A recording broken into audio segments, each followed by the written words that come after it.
Long time since I've seen all of you guys. Right. That's I know that's just. Thank you for being here too, Paul. Thank you guys for gathering once again. We started off our day in this room talking about a health alert and making sure we be proactive about what we're doing. And I told you at that particular time that we'll elevate or decrease based upon the information that we gain throughout the day. And so we have gained a little more information. We don't have much more information about the health awarenesses of any cases inside of Genesee County, but this is what we do know here, is that the city of Flint will be proactive about protecting residents' health, life, and welfare of its residents. And so this is about being proactive, nothing more, nothing less. We want to be prepared for any particular outbreak inside of Genesee County, inside the city of Flint. We have convened groups and people and partners to make sure that we can be proactive and making sure in the light of any health crisis that residents may face, that we will be prepared to handle that. First responders, city workers, municipal workers, and also all the things that we have to carry out inside the city of Flint. So at this particular time, I'm going to advance the health alert to emergency alert, making sure people understand where we are with the declaration of an emergency, meaning that we need additional resources in from our governmental counterparts, from the county, state, and federal government. Money has been dispatched to the state of Michigan. We will need those dollars to be able to perform some activities and levels of service for our residents to protect the health, life, and welfare of our residents inside the city of Flint. One being that we will continue, as I told you this morning, the termination of water services for residents inside the city of Flint. But also we are now engaging in the process of reconnecting residents to the source of water, because it's critical for washing, bathing, and making sure that the transmission of any particular virus can be mediated right there in the home just with the water. And so we're working on that plan. We're making sure, but I want to emphasize on this. Any reconnections of persons who have been not connected to the water source for the last 5 months, they have to live and occupy the residence. Live and occupy. This is not a free-for-all where people are just going to get reconnected to a water source, because we are fragilely on a bubble of making sure that we can continue to provide this service for residents. We will continue to ask residents to continue to pay their water bills. It's going to be in a modified way in which we have that payment system to be delivered to City Hall. We're going to have, you can come, you can put it in the drop box, you can pay online. All fees will be waived for any online payments. We also will have the ability to continue to pay at the windows. But we want to make sure that we're going to be very cautious about the way we engage. Water service employees will still be coming out to residential homes to perform a level of service for you, but we're going to make sure that the employees are safe and also the residents are safe. This is going to be done, and we're going to be asking for subsidization of those type of programs from our state partners, making sure that. Dr. Reynolds is what you see here is on my right. He's here in an advisory capacity to make sure that we can continue to talk to our medical community, to make sure that we keep a close eye and watch on this virus. If it makes it to Flint and Genesee County, what we need to do. He's in an advisory capacity today, but first as a Flint resident. He has a vested interest here in Genesee County and the city of Flint. He has been a partner of this municipality, talking about health issues before. We solicited his intellect, his professionalism, and we're ready to go. Also, we still have our public health department here. Also, the deputy chief of staff, he has a master's degree in public health. So we have the resources and team members to be put in place to make sure we safeguard the health and welfare of residents inside the city of Flint. And so we're proud to say, Dr. Reynolds, we're happy to have you be a part of our team. Also, we're going to continue with the suspension of any non-essential meetings for City Hall. So that means non-essential meetings, meaning small planning meetings that has very little consequences if we delay them until we can get beyond where we are. Any meetings of 30 or more will be suspended as well, that we will cap the level of community participation in person to 30 people. People still can participate in those meetings that is necessary to continue to have city business move forward. They can go through Spectacle Productions, webcast, Facebook, and participate at that level, so you will not be shut out or shut down from participating in activities. We also have on board with us Nina Sassy from the state of Michigan that will also be assisting us, making sure that we'll provide a level of proactive activities throughout the city of Flint to make sure that we protect residents. Moreover, I want to make an emphasis here. This is about being proactive. We cannot wait for something that hit us to try to be reactive. A deficit that we can never overcome is a death deficit.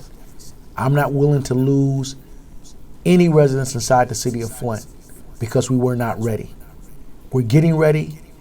We're going to stay ready, and we're going to be in a positive posture in doing so. And so at this time, if I have not missed anything, Margie? Just want to make sure everybody understands that you've done that. This is a declaration of a state of emergency to those efforts and with the things I just said. And this speaks to just that, allowing us the opportunity to do some things that we need to do to be proactive, making sure that we protect residents and the safety and welfare of our community. And Margie, we'll answer a few questions. I know we may have some. I have Dr. Reynolds here to help. He speaks the medical terminology in which we need. I have fire and police behind me. Chief Phil Hart, Chief Ray Barton are here as well. And also we have our law department, Angela Wheeler. I think she's in the room with us. I think she's there. She's right. She's wearing red. I couldn't miss her. Were you the last person to ask a question this morning? She wasn't the first question. All right. Go ahead. How much money are you asking for? We're determining it now. Eric Scorsoni is determining what these two type of activities and these programs are going to be asking for. One, we'll be asking for additional dollars and making sure that we have all the appropriate equipment for our first responders to be able to engage and help people and not be contaminated by any particular virus that may be out there, so we can make sure our employee base for those responders are engaged. One. Two, additional dollars to be able to make sure that we can continue our program and not suspending the water services for residents. Three, to be able to have dollars for the reconnection portion of having residents connected back to the service. This is a time where we all can come together as a community. This is a time where we stick together through a crisis situation. Residents have to make sure they pay their part as well. Pay what you can on your current water bill in order to sustain a level of services for all of us. This is not the opportunity for people to come in and think this is a free-for-all. This is an opportunity for us to join together and make sure that we care enough about one another that we all participate in defending ourselves and recovering as well. Any other questions? How many are you anticipating would be needing reconnection? We're still doing that. We're going through our books. No water suspensions has happened over the last five months, right? So there has not been any disconnection of any particular services through this administration. And so what we have to go back and take a look at is to find out if anybody is still residing in a structure, a residential structure that needs water services. And we're developing those mechanisms currently, where people can call in and then we can actually engage in a process. So our director of DPW, Rob Benzik, is helping us with that. They're also doing different things, making sure that we have a safe, deliverable portable water to our residential homes and continuing of that service, and also making sure that we can get out there and have the capacity to be able to do so. Yes. So what changed, I guess, between the earlier press conference and now, or what new information came to light that made the decision for you guys to bump it to an emergency from an alert? Well, the new information that came about is not about if, it's about when, right? We saw, maybe 2 weeks ago, this was beyond the borders of the United States. This virus has found its way into the United States. And then we saw maybe 2 states. Now it's up to 38 states. And so, the reality of the news is that it's moving. And do we sit back and wait? This administration will not. We're getting prepared now.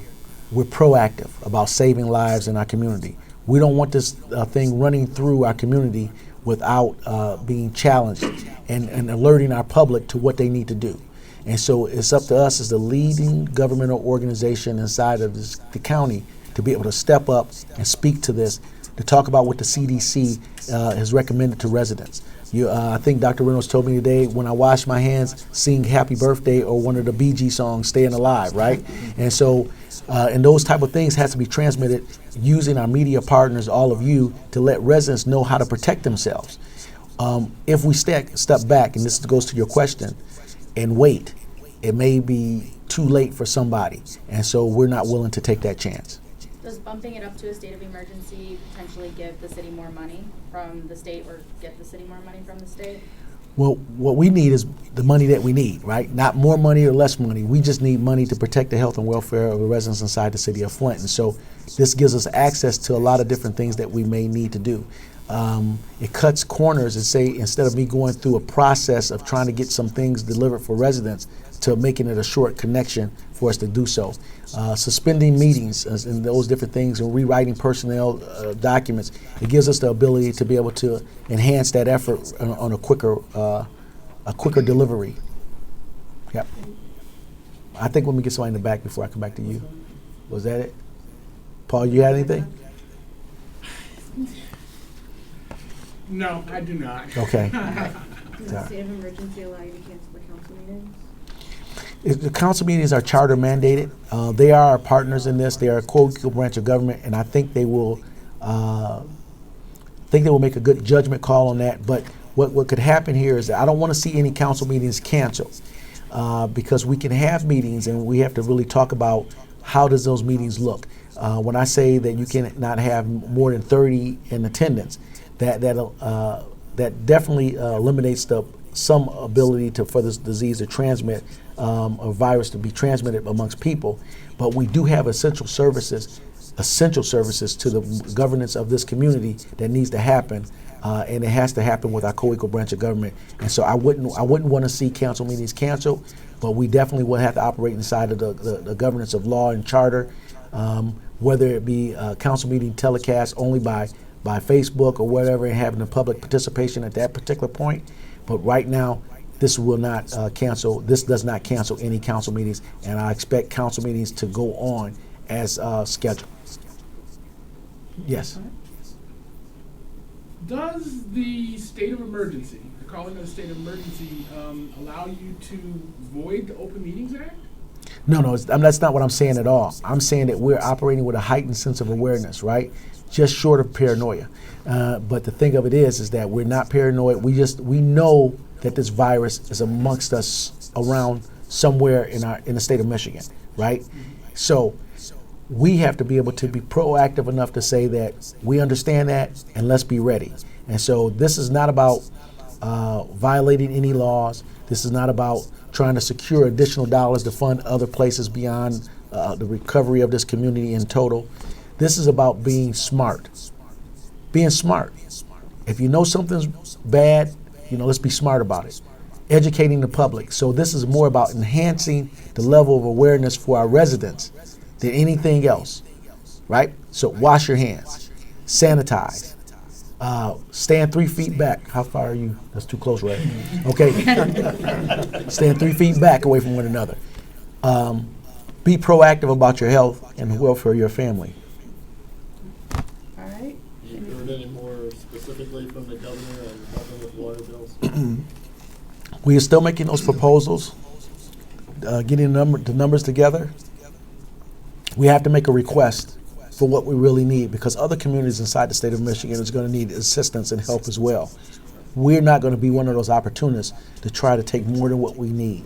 That's why I ask our partners in the public sector, our clergy members, to be able to encourage people to pay your water bills. I mean, pay some of what you owe. We know things are in bad condition. We know we are cash strapped, but this is about health and welfare. There's nothing more important than the preservation of life. Nothing more important. And so that's the way this administration will operate. And I always tell people we lead with a heart, right? And so we have to be able to be proactive. Dr. Reynolds, did you have anything? It's not a volume microphone. You can stay there. As the mayor has said, this is a rapidly evolving situation. we may say something today and have to step it up tomorrow based on the new information that we learn. So it's important that we have this whole team working together. This is my first pandemic.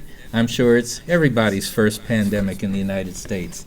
So it will be a constant learning process, and we are committed to anticipating any of the problems that will arise. And we'll be staying in close contact with our county counterparts, having a dialogue with them, encouraging them to make sure that we have all the resources from our county level to make sure all residents are protected. Chiefs, do you guys have anything? Anything? Like I say, agreeing with the mayor, he's being proactive with this, because as a fire department, for a lot of people that know have used this, we also provide the EMS service.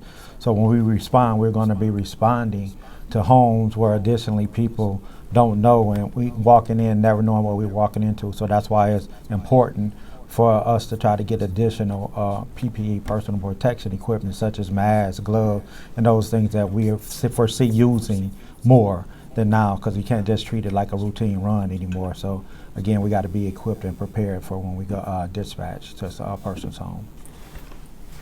You made new protocol for how you respond to these calls then? Well, the thing is, because we do it, like I said, we still, with fire and EMS, we've always had hepatitis B and different things that you respond to, like when they had the H1N1.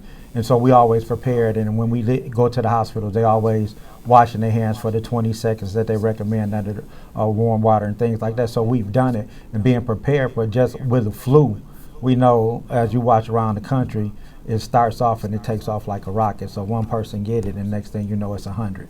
So just predicting that it's going to grow.